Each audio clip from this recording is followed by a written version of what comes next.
eminent persons from different religions, brothers and sisters. I would first of all congratulate the Chavara Cultural Centre for picking up this wonderful topic which is relevant, more relevant in today's context, and the effort which they have been time and again putting for years for such interfaith dialogues. And I feel honored for being given this opportunity to speak today to this august gathering representing major religions of our country as well as the world.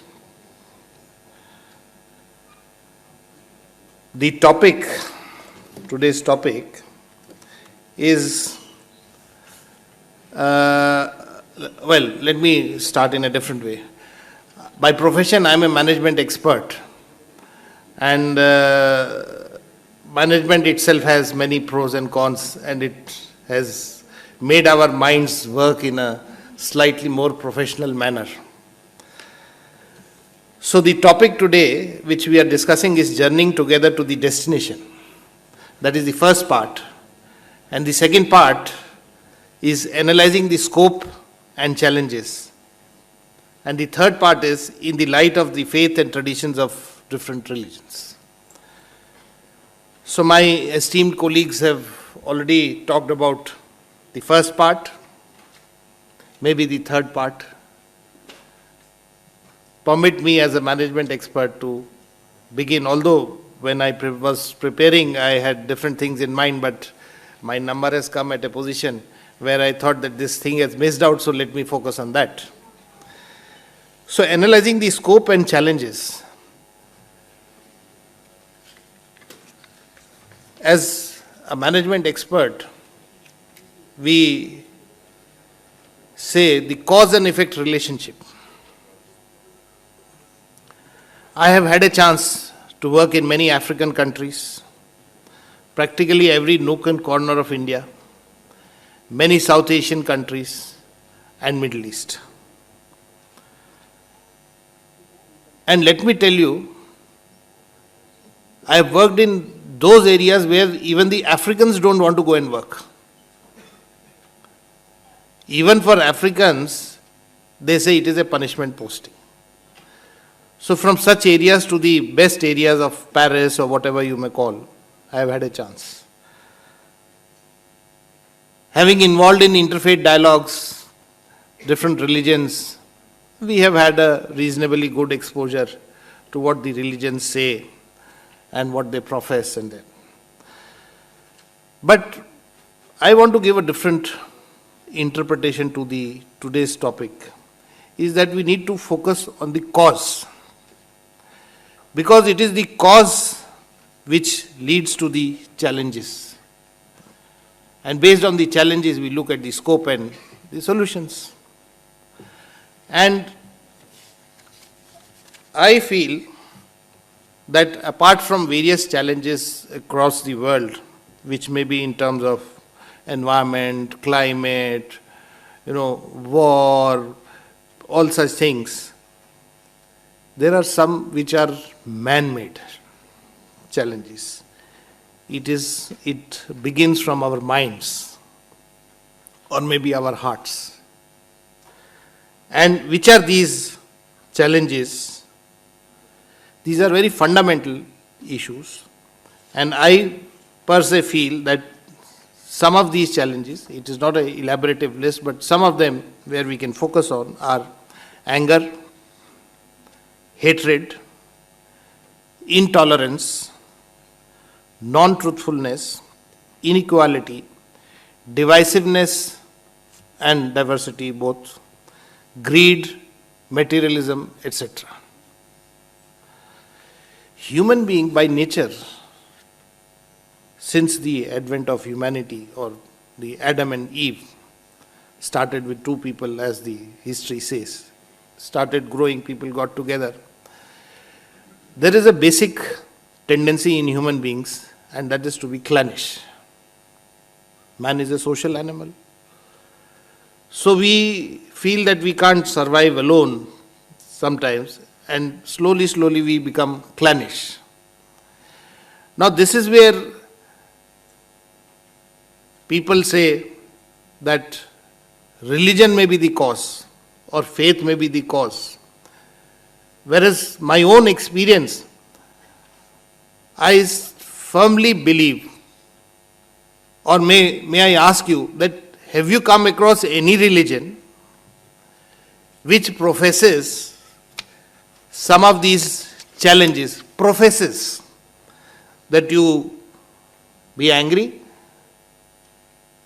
you should practice hatredness, or inequality, or casteism, or divisiveness, or be greedy or materialistic?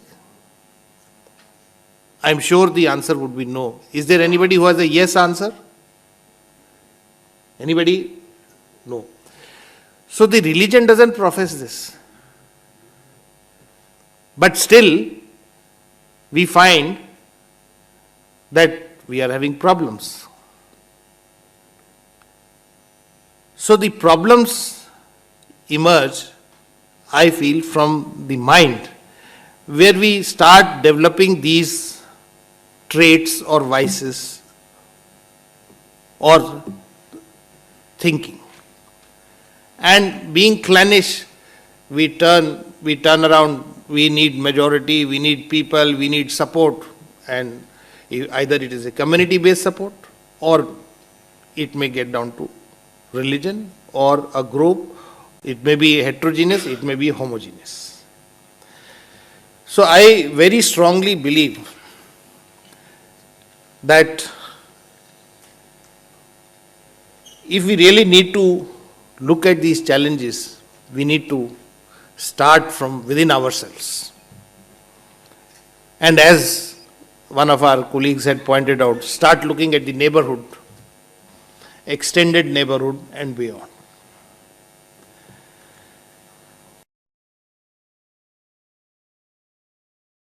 How the Jainism has many of these things inbuilt into them. I am sure many of you are exposed.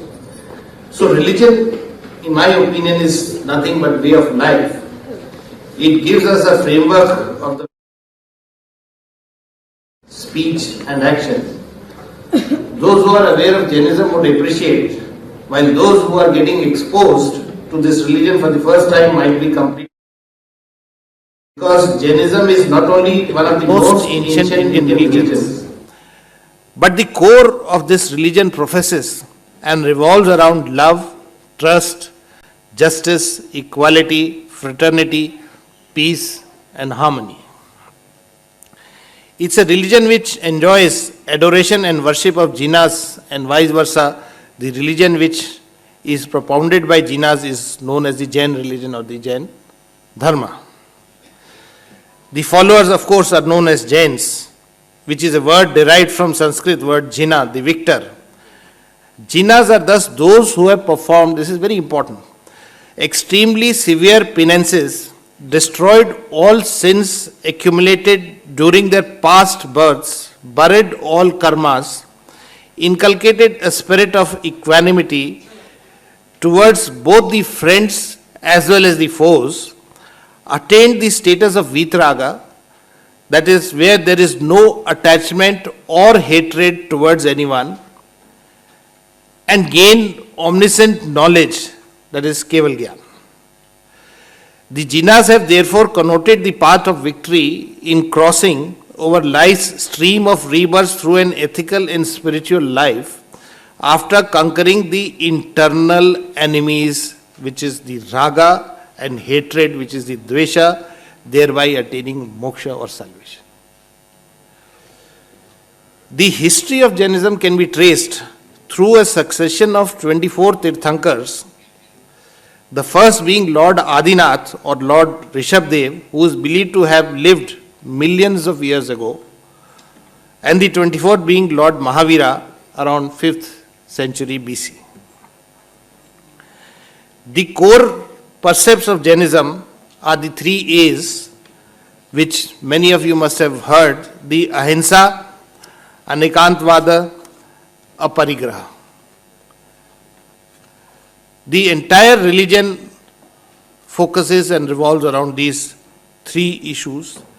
Anekantvada is non-one-sidedness, is the acceptance of all positive views, is best illustrated by a well-known Jain parable of the six blind men and the who find an elephant, which is a story often told in such interfaith seminars.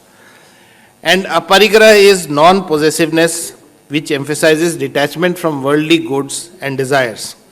In modern life, that means non-consuming or accumulating more than our needs. And ahimsa, non-violence, as we have said. So in the Jainism religion, these things are inbuilt. And I am sure many such things are inbuilt in the other religions. All we need to do is revive what our own religion teaches.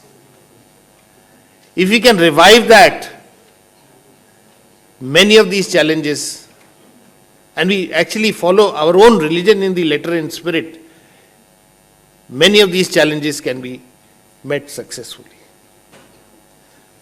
I guess somebody is already saying that please conclude.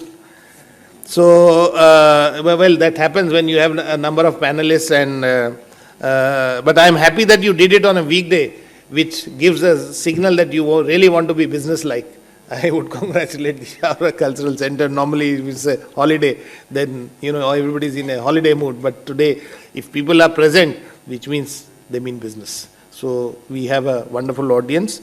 And I hope this dialogue needs to be continued at much larger length. And I was telling Archbishop Leopoldo that it needs to be taken to the grassroots level, because interactions, dialogues with such small forums, yes, we are all, already aware, learned, most of you must have been exposed, but these thoughts, this process needs to be taken down right to the grassroots level where it actually matters. So things like, if there is a program in church, we need to invite communities in church. If there is a program in our Jain temple, we need to invite communities there. So that would be a much more effective process.